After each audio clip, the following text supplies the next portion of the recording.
মানুষ বলছে পাগল, মিথ্যাবাদী, হ্যাঁ, জাদুকর, জিনে আসর করছে, মানুষ বলতেছে এগুলা। রাজনৈতিক ক্ষমতা চাই মনে হয়, হ্যাঁ, অর্থ চাই মনে হয়, দুনিয়ার জৌলস মনে হয় চায়, আমাদের ঐক্য বিনষ্ট করতে আসছে। মারো একে, মেরে বিদায় করো এখান থেকে। কোন পর্যায়ে গেলে মানুষ এই কাজ করতে পারে? কি পরিমাণ ক্ষোভ থাকলে মানুষ এই কাজটা করতে পারে? আর কার এগেনস্টে করছে? আল্লাহর প্রিয় হাবিব,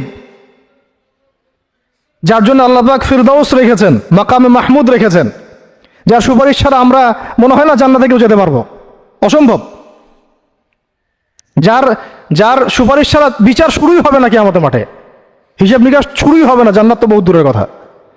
জান্নাতের দরজাও খোলা হবে না যিনি আগে না ঢোকা পর্যন্ত।